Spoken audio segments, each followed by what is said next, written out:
Hello, it's Darcy, Darkness, and this is Confessions from the Darkside presents 13 Nights of Slaughter. And the story, The Old Nurse's Story by Elizabeth Gaskell, and this was written in 1852. So come along, get a drink, chill out, and let's get started. Let's read a story like they once did in the Victorian time. You know, my dears, that your mother was an orphan and an only child, and I dare you to say you have heard that your grandfather was a clergyman up in Westmoreland, where I come from. I was just a girl in a village when one day your grandfather came in to ask the mistress if there was any scholar there who would do for a nursemaid, and mighty proud I was, I can tell ye. When the mistress called me up and spoke to my being a good girl at my needle, and steady honest girl, I thought I should like nothing better than to serve the pretty young lady who was blushing as deep as I was. As she spoke of the coming baby and what I should have to do with it, however,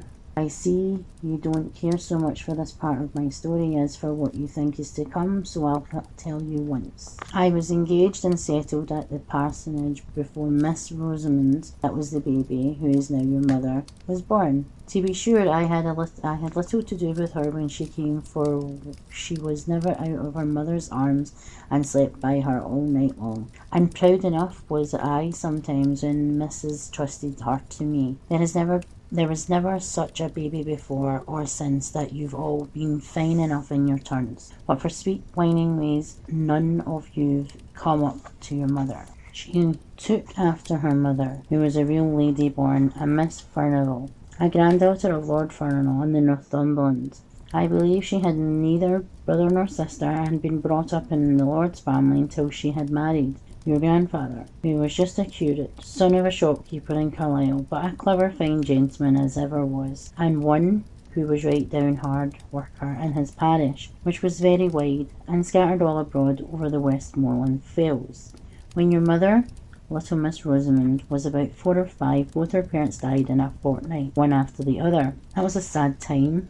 My pretty young mistress and me was looking for another baby, when my master came home from one of his long rides, wet and tired, and took the fever he died of. And then she never held up her head again, but just lived to see her dead baby, and have it laid on her breast before she sighed away her life. My mistress had asked me on her deathbed never to leave Miss Rosamond, but if she had ever spoken a word, I would have gone with the little child until the end of the world.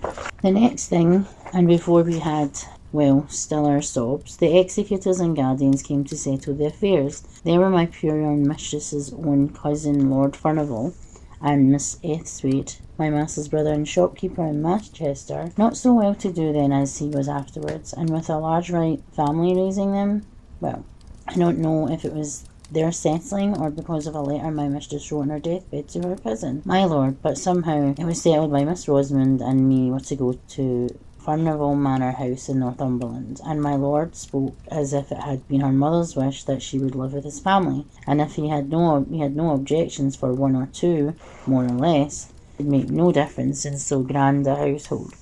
So that was not the way in which I would have wished the coming of my bright and pretty pet to have been looked at, who was like the sunbeam of any family, be it never so grand. I was well pleased that all the folks in the Dale would stare and admire when they heard I was going to be the young lady's maid at my lord at Furnivall Manor. But I made a mistake in thinking that we were going to go and live where my lord did. It turned out the family had left Furnivall Manor House 50 years or more. I could not hear that my poor young mistress had ever been there, though she had been brought up in the family, and I was sorry for that, for I should have liked Miss Rosamond's youth to have passed where her mother had been. My lord's gentleman, for whom I asked these questions as I durst, said that the manor house was at the foot of the Cumberland Fells, in a very grand place, that an old Miss Furnivall, a great aunt of my lord's, lived there, with only a few servants, but that was a very healthy place, and my lord had thought that it would suit Miss Rosamond very well for a few years, and that her being there might perhaps amuse his old aunt. I was bidden by my lord to have Miss Rosamond's things ready by a certain day. He was stern, proud man, as they all are. Oh, the Lords Furnivall were. And he never spoke a word more than necessary. Folk did say he loved my young mistress, but that because she knew that his father would object, she would never listen to him, and married Mr. Esthwaite. But I don't know. He never married at any rate, but he never took much notice of Miss Rosamond, which I thought he might have done if he had cared about her dead mother. He sent his gentleman with us to the manor house, telling him to join at Newcastle that same evening, so there was no great length of time for him to make us known to all the strangers before he too shook us off, and we were left two lonely young things. I was not 18, in the great old manor house. It seems like yesterday that we drove there. We had left our own dear parsonage very early, and we had both cried as our hearts would break, though we were travelling in my lord's carriage, thought so much of. And now it is long past noon on September day, and we stopped to change horses for the last time at a little smoky town, all full of colliers and miners. Miss Rosamond had fallen asleep, but Mr. Henry told me to waken her, that she might see the park and the manor house as we drove up. I thought it rather a pity. I did what he bade me, for fear he would complain of me to my lord. We had left all signs of a town or even a village, and were inside the gates of a large wild park. Not the parks here in the south, but the rocks and the noise, running water, the gnarled thorn trees, the old oaks, all white and peeled with age. The road went up about 2 miles, and then we saw a great and stately house with the trees so close around it, so close that in the places their branches dragged against the walls when the wind blew, and some hung broken down, for no one seemed to have taken much charge of the place to lop the wood or to keep the moss-covered carriageway in order. Only in the front of the house all was clear. The great oval drive was without a weed, and neither tree nor creeper was allowed to go over the long, many-windowed front, at both sides of which a wing projected, which were the ends of the other side fronts, for the house, although it was so desolate, was even grander than I expected. Behind rose the fells, which seemed unenclosed and bare enough, and on the left hand of the house, as you stood facing it, it was a little old-fashioned flower garden, as I found out afterwards. A door opened upon it from the west front. It had been scooped out of the thick dark wood for some old lady Furnival, but the branches of the great forest trees had grown and overshadowed it again, and there were very few flowers that would live there at that time. When we drove up to the great front entrance and went to the hall, I thought we should be lost. It was so large, vast and grand. There was a chandelier all of bronze hung down from the middle of the ceiling, and I had never seen one before, and it looked all in a maze. Then at one end of the hall was a great fireplace, as large as the sides of the houses in my country, with massy andirons and dogs to hold the wood, and by were heavy old-fashioned sofas at the opposite end of the hall. To the left you were in on the western side was an organ, built into the wall, and so large it would fill up the best part of the end. Beyond it, on the same side, was a door, and opposite on each side of the fireplace were also doors leading to the east front, but those I never thought, as long as I stayed in that house, would I go through, so I can't tell you what lay beyond. The afternoon was closing in, and the hall, which had no fire lighted in it, looked dark and gloomy, but we did not stay there a moment. The old servant who had opened the door for us bowed to Mr. Henry, and took us through the door at the further side of the great organ, and led us through several small halls and passages into the west drawing room, where he said that Miss Furnival was sitting. Poor little Miss Rosamond held very tight to me, as if she were scared and lost in a great place, and as for myself, I was not much better. The west drawing room was very cheerful looking, with a warm fire in it, and plenty of good comfortable furniture about. Miss Furnival was an old lady, not far from 80, I should think, but I don't know. She was thin and tall, and had a face full of fine wrinkles, as if they had been drawn all over it with a needlepoint. Her eyes were very watchful, to make up, I suppose, for being so deaf as to be obliged to use a trumpet. Sitting with her, working at the same great piece of tapestry, was Mrs. Stark, her maid and companion, and almost as old as she was. She had lived with Mrs. Furnival ever since they both were young, and now she seemed more like a friend than a servant. She looked so cold and grey and stony, as if she had never loved or cared for anyone, and I don't suppose she did care for anyone except her mistress. And owing to the great deafness of the latter, Mrs. Stark treated her very much as if she were a child. Mr. Henry gave some message from my lord, and then he bowed goodbye to us, taking no notice of my sweet little Miss Rosamond's outstretched hand, and left us standing there, being looked at by two old ladies through their spectacles. I was right, glad when they rung for the old footman who had shown us in at first, and told him to take us to our rooms. So we went out of that great drawing room and another sitting room and all of that, and then went up a great flight of stairs and along a broad gallery, which was something like a library, having books all down one side and windows and writing tables all down the other, till we came to our rooms. She was not sorry to hear were just over the kitchens, for I began to think I would be lost in the wilderness of a house. There was an old nursery that had been used for a little lords and ladies long ago, with a pleasant fire burning in the grate, and the kettle boiling on the hob. The tea things spread out on the table, and out of that room was a night nursery, with a crib for Mrs. Rosamond to close close to my bed, and old James called up Dorothy, his wife, to bid us welcome, and both he and she were hospitable and kind, and that by and by Mrs. Rosamond and me felt quite at home. And by the time the tea was over, she was sitting on Dorothy's knee and chatting away as fast as her little tongue could go.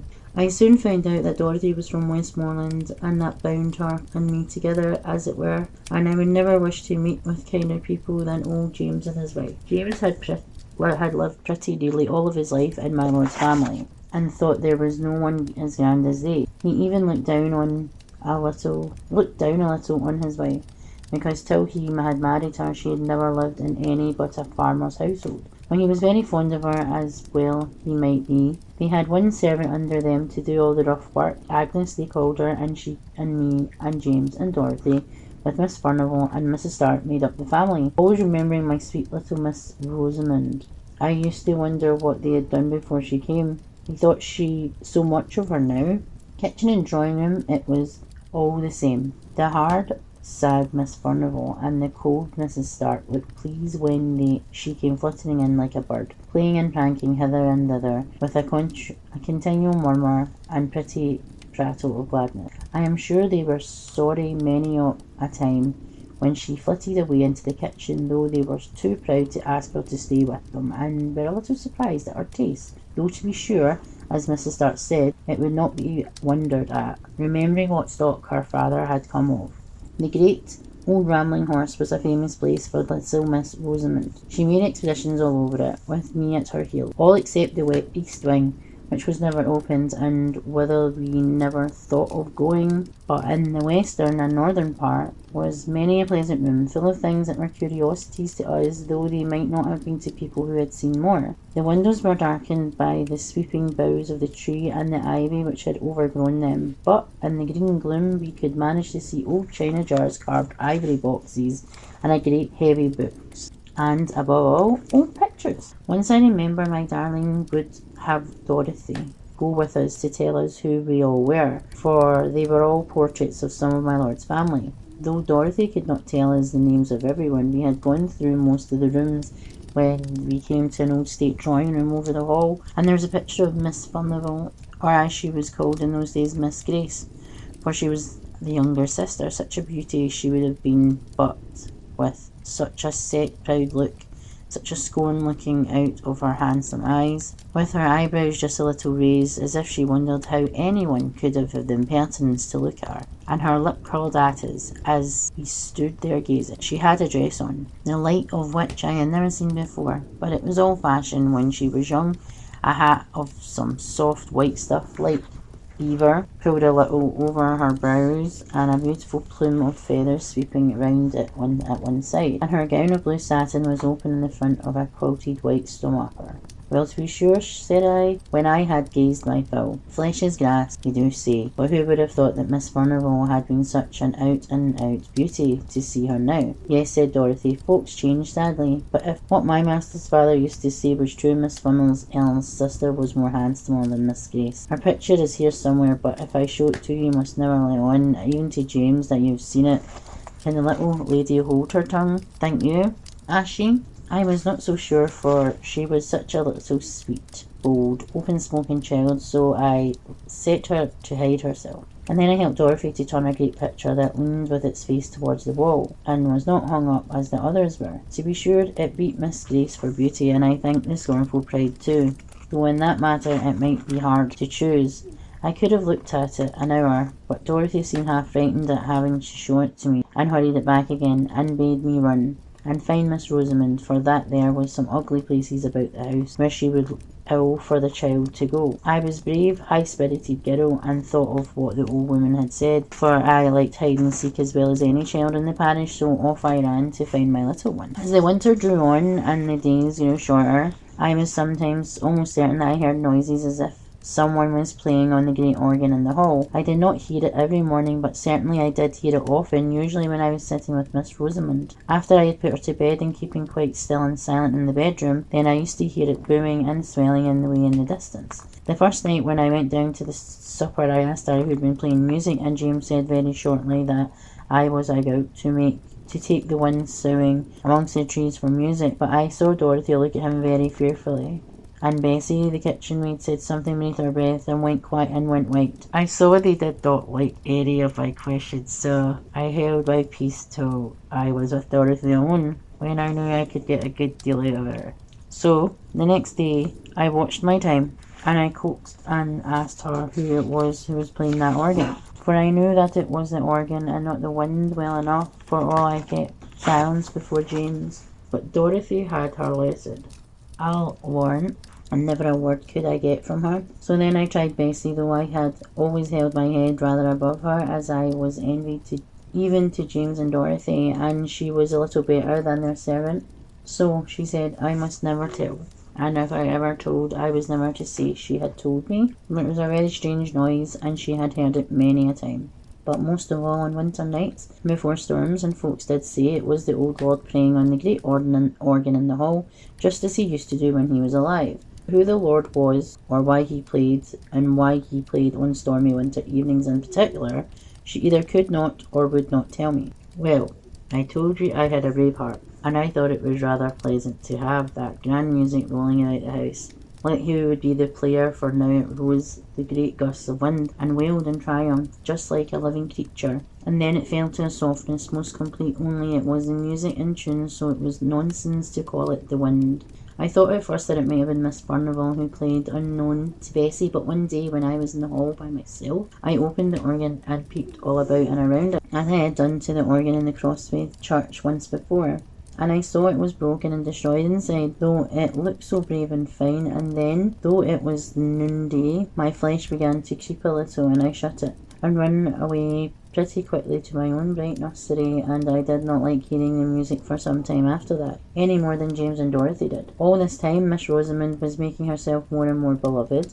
The old ladies liked her to dine with them at their early dinner. James stood behind Miss Furnivall's chair, and I behind Miss Rosamond's, all in state. After dinner she would play about in the corner of the great drawing room as still as a mouse, while Miss Furnivall slept, and I had my dinner in the kitchen, but she was glad enough to come in with me to the nursery afterwards, for, as she said, Miss Furnivall was so sad and Mrs. Stark so dull, but she and were merry enough, and by I got not to care for that weird rolling music which did one no harm, if we did not know where it came from. That winter was very cold in the middle of October, and the frost began, and lasted many, many weeks. I remember one day at dinner Miss Furnivall lifted up her sad, heavy eyes and said to Mrs. Stark, I'm afraid we shall have a terrible winter, in a strange kind of meaning way, but Mrs. Stark pretended not to hear, and talked very loud of something else. My little lady, I did not care for the frost, not we. As long as it was dry, we climbed up the steep brows behind the house, and went up to the fells, which were bleak and bare enough, and there we ran races in the fresh, sharp air, and once we came down by the new path that took us past the two old gnarled holly trees,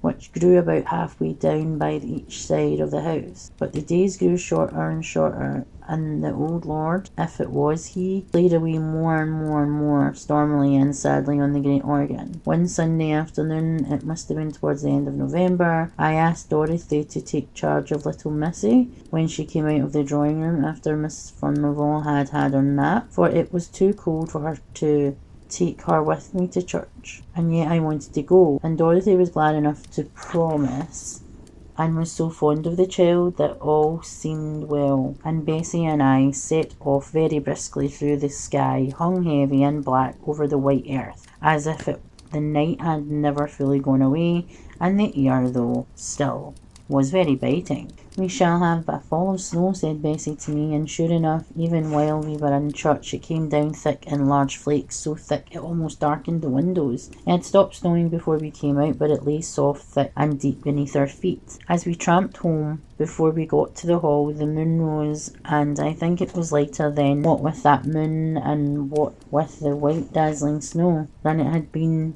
We went to church between 2 and 3 o'clock. I have not told you that Miss Furnival and Miss Stark never went to church. They used to read the prayers together in their quiet, gloomy way. They seemed to feel the Sunday was very long without their tapestry work to be busy at it. So when I went to Dorothy in the kitchen to fetch Miss Rosamond and take her upstairs with me, I did not much wonder when the old woman told me that the ladies had kept the child with them, and that she had never come into the kitchen as I had bidden her. When she was tired of behaving pretty in the drawing room, so I took off my things and went to find her and bring her to supper in the nursery. But when I went to the best drawing room, there sat two old ladies, very still and quiet, dropping out a word now and then, and looking as if nothing so bright and merry as Miss Roman had ever been near them. Still, I thought she might have been hiding from me. It was one of her pretty ways, and that she had been peeping under the sofa and behind the chair, making me believe I was sadly frightened at not finding her. "What's the matter, Hester?" Mrs. Stark said sharply.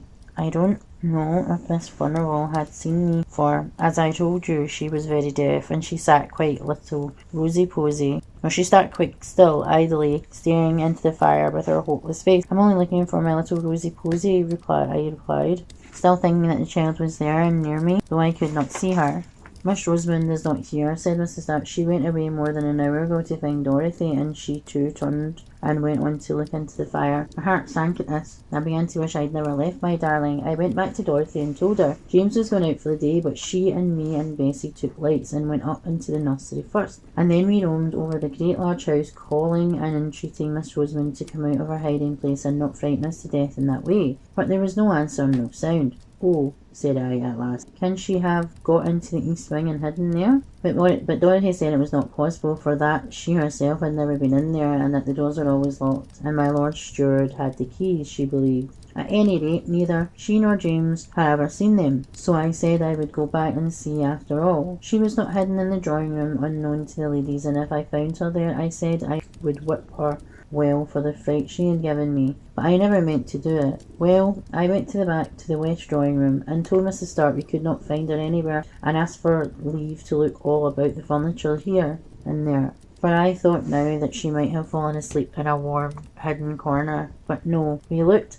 Mrs. Furnival got up and looked, trembling all over, but she was nowhere there. Then we set off again. Everyone looked in all places we had searched before, but we could not find her. Miss Furnival shivered and shook so much that Mrs. Stark took her back into the warm drawing room, but not before they had made me a promise to bring her to them when she was found. Well a day, I began to think she never would be found, when I bethought me to look into the great front court, all covered with snow. I was upstairs when I looked out, but it was such a clear moonlight I could see quite plain 2 little footprints which might be traced from the hall door and around the corner to the east wing. I don't know how I got down, but I tugged open the great stiff hall door, and throwing the skirt of my gown over my head for a cloak, I ran out. I turned to the east corner where there was a black shadow. Almost took the skin off my footmarks going up, and there a black shadow fell on the snow. But when I came into the moonlight, there was a little footmark going up to the fells. It was bitter cold, so cold that the air almost took the skin off my face as I ran. But I ran on, crying to think how my poor little darling must be perished and frightened. I was within sight of the holly trees when I was shepherd coming down the hill, bearing something in his arms, wrapped in his maud. He shouted to me and asked if I had lost a bairn. When I could not speak for crying, he bore towards me, and I saw my wee bairnie lying still and white and stiff in his arms, as if she was dead. He told me he had been up in the fields to gather in his sheep before the deep cold of night came on, and that under the holly trees, a black mark on the hillside, where no other bush was for miles around, he had found my little lady, my lamb, my queen, my darling, stiff and cold in the terrible sleep which is frost begotten. Oh, the joy and the tears of having her in my arms once again. For I would not let him carry her. I took her, Maud and all, into my own arms, and held her near my own warm neck and heart. and felt the life stealing slowly back again into her little gentle limbs. But she was still insensible when we reached the hall, and I had no breath for speech. We went in by the kitchen door. "Bring the warming pan," said I, and I carried her upstairs and began undressing her by the nursery fire, which Bessie had kept up. I called my little Lammy all the sweet and playful names I could think of, even while my eyes were blinded by my tears, and at length, she opened her large blue eyes. Then I put her into her warm bed and sent Dorothy down to tell Miss Furnivall that all was well, and I had made up my mind to sit by the darling's bedside the livelong night. She fell away into a soft, deep sleep as soon as her pretty head had touched the pillow, and I watched by her till morning light, when she wakened upright and clear, or so I thought at first, and my dears, so I think now. She said that she had fancied that she would like to go to Dorothy, for that both the Lazies were asleep, and it was very dull in the drawing room, and that as she was going through the west lobby she saw the snow through the high windows falling soft and steady, and she wanted to see it lying pretty and white on the ground. So she made her way into the great hall, and then going to the window she saw it bright and soft up on the drive. But while she stood there she saw a little girl, not so old as she was, but so pretty, said my darling, and this little girl beckoned me to come out, and oh, she was so pretty and so sweet I could not choose but go.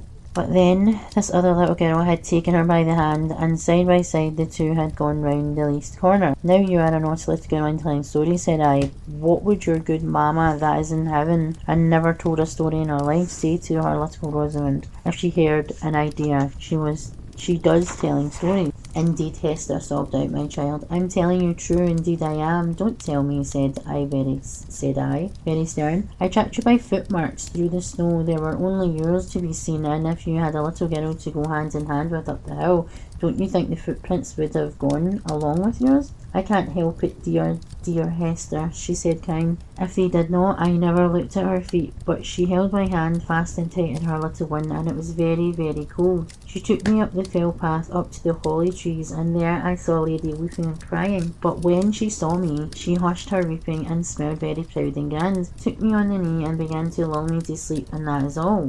"Hester, but that is true, and my dear mamma knows it is," said she, crying. So I thought the child was in a fever, and pretended to believe her as she went over the story, over and over again, and all was the same. At last Dorothy knocked at the door with Rosamond's breakfast, and she told me the old ladies were down in the eating parlour, and they wanted to speak to me. They had both been into the night nursery in the evening before, but it was after Miss Rosamond was asleep, so they had only looked at her and not asked me any questions. I shall catch her, though I to myself as I went through the north gallery. And yet, I thought, taking courage, if it was their charge I left her, that's to blame for letting her steal away unknown and unwatched. So I went in boldly and told my story. I told it to Miss Furnivall, shouting it close to her ear, but when I came to mention the other little girl in the snow, coaxing and tempting her out and wooing her up to the grand and beautiful lady by the holly tree, she threw her arms up, and her old and withered arms, and cried out, "Oh, heaven forgive, have mercy."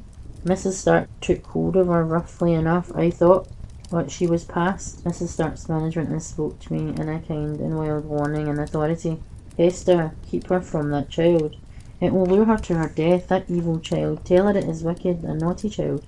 Then Mrs. Stark hurried me out of the room, where indeed I was glad enough to go. But Miss Furnivall kept shrieking out, "Oh, have mercy, wilt thou never forgive? It is many a long year ago." I was very uneasy in my mind after that. I durst never to leave Miss Rosamond night or day, for fear lest she might slip off again after some fancy or other, and all the more because I thought I could make out that Miss Furnivall was crazy from their odd ways about her, and I was afraid lest something of the same kind, which might be in the family, you know, hung over my darling. And the great frost never ceased all this time, and whenever it was more stormy night than usual, between the gusts and through the winds, we heard the old lord playing on the great organ. But old lord or not, wherever Miss Rosamond went, there I followed, for my love for her pretty helpless orphan was stronger than my fear for the grand and terrible sound. Besides, it rested with me to keep her cheerful and merry, as beseemed her age. So we played together, and wandered together here and there and everywhere, for I had never dared to lose sight of her again in that large and rambling house. And so it happened that one afternoon, not long before Christmas Day, we were playing together on the billiard table in the great hall. Not that we knew the right way of playing, but she liked to roll the smooth ivory balls with her pretty hands, and I liked to do whatever she did. And by, without ours noticing, it grew dusk indoors. Though it was still light in the open air, I was thinking of taking her back into the nursery when all of a sudden she cried out, "Look, Hester, look, there's my poor little girl in the snow." I turned towards the long narrow windows, and there, for sure enough, I saw a little girl, less than my Miss Rosamond, dressed all unfit to be out of doors, such a bitter night, crying and beating against the window panes as if she wanted to be let in. She seemed to sob and wait till Miss Rosamond could bear it no longer, and was flying to the door to open it, when all of a sudden, and close upon us, the great organ pealed out so loud and thundering it fairly made me tremble. And all the more when I remembered me that, even in the stillness of that cold weather, I heard no such sound of little battering hands upon the window glass, although the phantom child had seemed to put forth all of its force, and although I had seen it wail and cry, no faintest touch of sound had fallen upon my ears. Whether I remembered all this at the very moment, I do not know. The great organ sound had so stunned me into terror, but this I know, I caught up my Miss Rosamond before she got to the hall door and opened, clutched her and carried her away, kicking and screaming, into the large bright kitchen where Dorothy and Agnes were busy with their mince pie.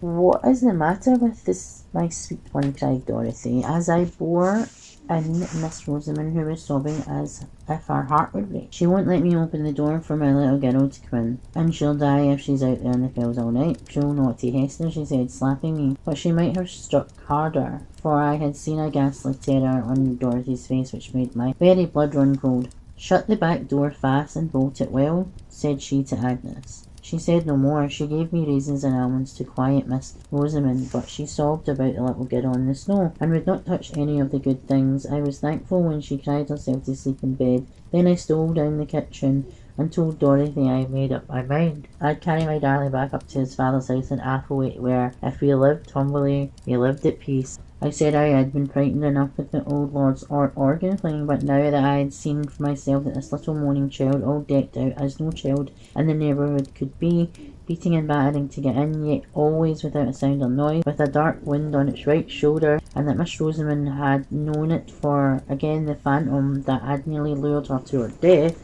which Dorothy knew was true, I would stand it no longer. I saw Dorothy change colour once or twice.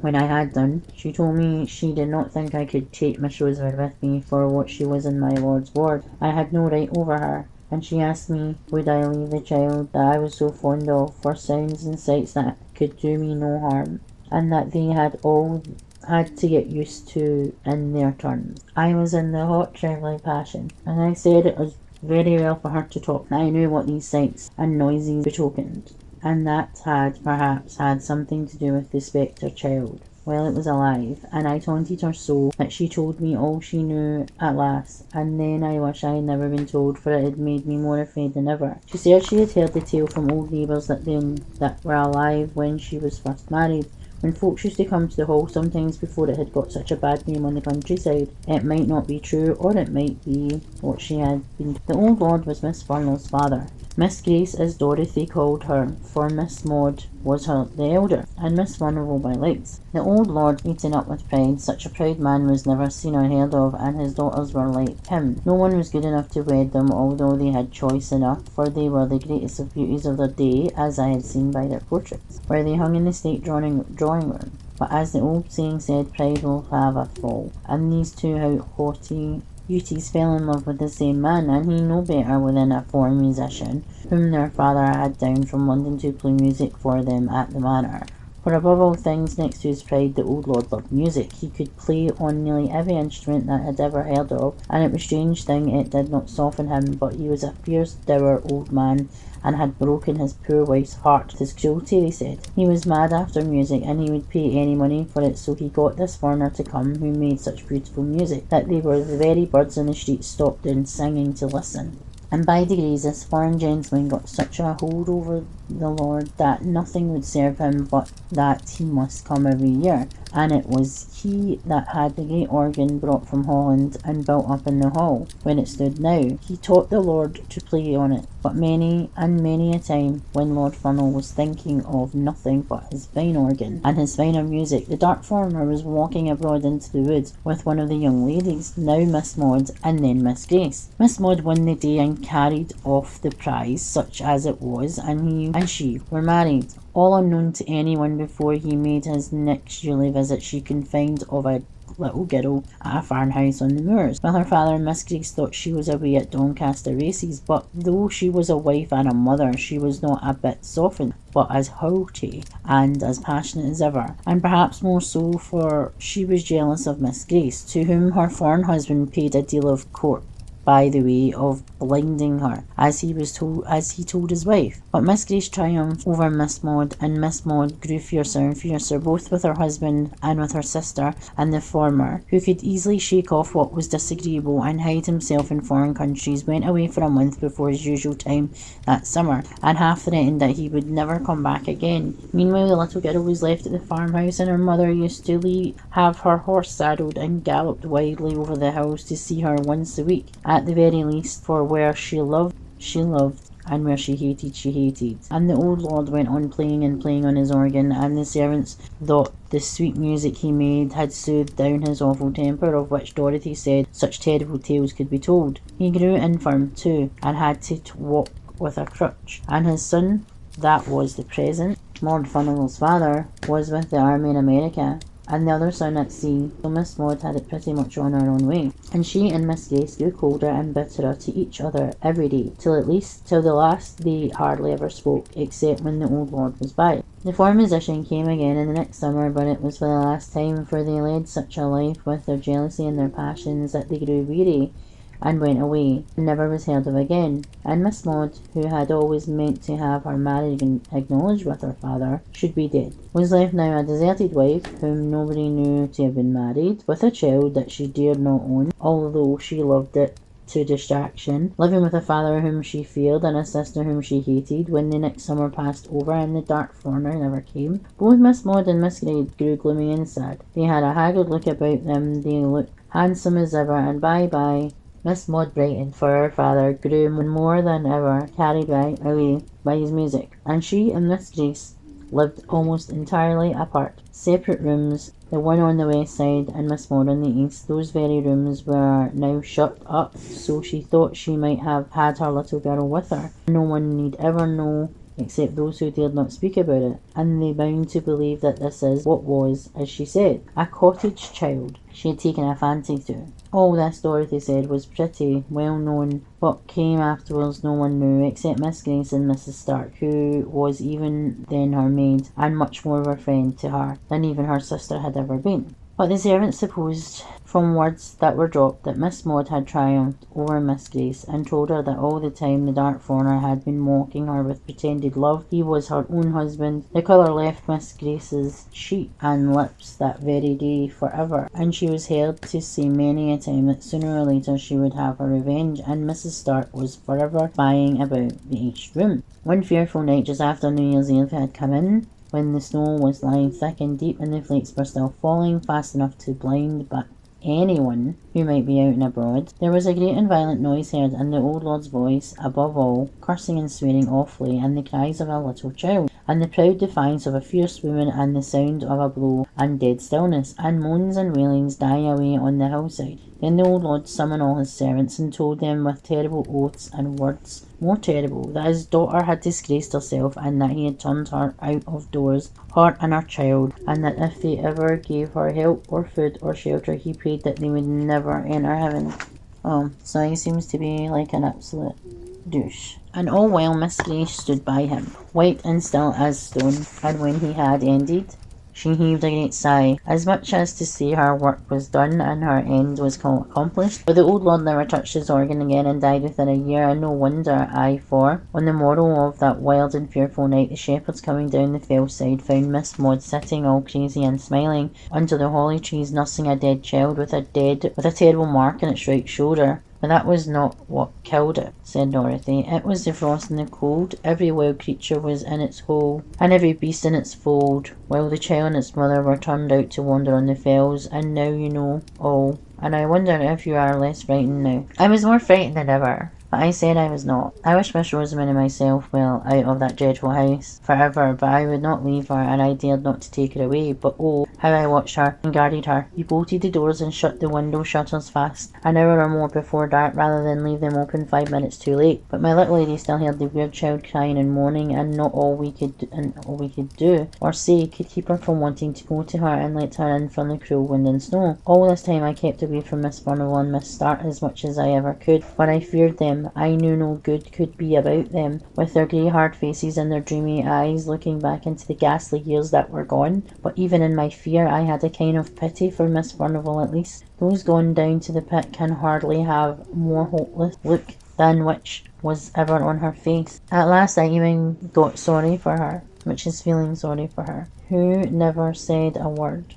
But what was quite forced from her, that I prayed for her, and I taught Miss Rosamond to pray for one who had done a deadly sin. But often, when she came to those words, she would listen and start up from her knees and say, I hear my little girl complaining and crying very sad. Oh, let her in or she will die. One night just after New Year's Day had come at last, and the long winter had taken a turn, as I hoped, I heard the west drawing room bell 3 times, which was the signal for me. I would not leave Miss Rosamond alone, for all she was asleep, and for the old lord had been playing wilder than ever, and I feared lest my darling should awaken to hear the spectre child. See her I knew she could not. I had fastened the windows too well for that, so I took her out of bed and wrapped her up out her clothes, as were most handy, and carried her down to the drawing room, where the old ladies sat at their tapestry work as usual. They looked up when I came in, and Mrs. Start asked, quite astounded, why did I bring Miss Rosamond there, out of her warm bed? I had begun to whisper, because I was afraid of her being tempted out while I was away by the wild child in the snow. When she stopped me short with a glance at Miss Furnivall and said Miss Furnivall wanted me to undo some work she had done wrong, and which neither of them could see to unpick. So I laid my pretty dear on the sofa and sat down on a stool by them, and hardened my heart against them. As I heard the wind rising and howling, Miss Rosamond slept on sound, for all the wind blew so, and Miss Furnivall said never a word, nor looked around when the gust shook the windows. All at once she started up to her full height,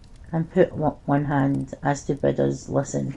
I hear voices, she said. I hear terrible screams. I hear my father's voice. Just at that moment my darling wakened with a sudden start. My little girl is crying. Oh, how is she crying? And she tried to get up and go to her, but she got to her feet and tangled the blanket, and I caught her up, for my flesh had begun to creep at the noises, which they heard well. They could catch no sound. In a minute or two the noises came and gathered fast and filled our ears. We too heard voices and screamed, and no longer heard the winter's wind that raged abroad. Mrs. Start looked at me and I at her, but we dared not speak. Suddenly Miss Furnivall went towards the door, the anteroom, through the west lobby, and opened the door into the great hall. Mrs. Start followed, and I durst not to be left, though my heart almost stopped beating for fear. I wrapped my darling tight to my arms and went out with them. In the hall, the screams were louder than ever, and they seemed to come from the east wing, nearer and nearer, close to the other side of the locked-up doors, close behind them. Then I noticed that the great bronze chandelier seemed alight, though the hall was dim, and that the fire was blazing in the vast hearth-place, though it gave no heart, and I shuddered up with terror and folded my darling closer to me. But as I did so, the east door shook, and she suddenly was struggling to get free from me, and cried, Hester, I must go. My little girl is there. I hear her. She's coming. Hester, I must go. It seems like she has attached herself to the spirit, and it's a benevolent spirit. It's very evil, obviously punishing people, to come get her. I held her tight with all my strength, with a set will. I held her. If I had died, my hands would have grasped her still. I was so resolved in my mind. Miss Furnivall stood listening, and paid no regards to my darling, who got down to the ground, and whom, upon my knees now, was holding with both my arms clasped around her neck. She still striving and crying to get free. All at once the east door gave way with a thundering crash, as if it had torn open in a violent passion, and there came into the broad a mysterious light, the figure of a tall old man, with grey hair and gleaming eyes. He drove before him with many a relentless gesture of abhorrence. A stern and beautiful woman with a child clinging to her dress. Oh, Hester, Hester, cried Miss Rosamond. It's the lady below the holly trees, and my little girl is with her. Hester, Hester, let me go to her. They are drawing me to them. I feel them, I must go. Again she was almost convulsed by her efforts to get away, but I held her tighter and tighter, till I feared I should do her a hurt, but rather than that let her go towards the most terrible phantom. They passed along towards the great hall door, where the winds howled and the ravens for their prey. But before they reached that, the lady turned, and I could see that she defied the old man with a fierce and proud defiance. But then she quailed, and then she threw up her arms widely and piteously to save her child, her little child, from a blow from his uplifted crutch, and Miss Rosamond was torn as by a power stronger than mine, and writhed in my arms and sobbed, for by this time the poor darling was growing faint. They want me to go with them unto the fells, they are drawing me to them, oh my little girl, I would come, but cruel wicked Hester holds me very tight. But when she saw the uplifted crutch, she swooned away, and I thank God for it, just at the moment when the tall man, his hair streaming as in the blast of a furnace, was going to strike the little shrinking child. Miss Furnivall, the old woman by my side, cried out, "Oh, father, father, spare the little innocent child!" But just then we all saw, another phantom shape itself, and grow clear, out of the blue and misty light that filled the hall. We had not seen her till now, for it was another lady who stood by the old man, with a look of relentless hate and triumphant scorn. That figure was very beautiful to look upon, with a soft white hat drawn down over the proud brows, and red and curling lip. It was dressed in an open load of blue satin. I had seen that figure before. It was the likeness of Miss Furnivall in her youth, and the terrible phantoms moved on regardless of old Miss Furnivall's wild entreaty. And the uplifted crutch fell on the right shoulder of the child, and the younger sister looked on, stony and deadly serene. But at that moment the lights dimmed, and the fire that gave no heat went out of themselves, and Miss Furnivall lay at her feet, stricken down by the palsy, death-stricken. Yes, she was carried to her bed that night, never to rise again. She lay with her face to the wall, muttering low and muttering always, "Alas, alas, what is done in youth can never be undone in age. What is done in youth can never be undone in age." So, I'm not sure what the lesson was there. They both fell in love with the same person. Their father was jealous, their father was hard, and the father obviously felt like he was disgraced by his daughter getting married in secret to the man who he was obsessed with, who got him obsessed with this organ. Was he good enough for his daughters? Who knows? Both daughters seemed to love him, but no one was good enough. And the child, the innocent child that was born in that marriage, basically he didn't want in that house. What did he look like? Did the child look like the father? Who knows? But he wanted to punish her. He did, for bringing disgrace. And again, it's crazy to think that stuff like that that would even be acceptable. What did you think of the story? What has been your favourite so far? Let us know in the comments below. And are you enjoying this Victorian storyteller time? If so, let us know. Please like, share, comment and follow us. And let us know. This is Darcy Darkness, and this is Confessions from the Dark Side. 13 Nights of Slaughter.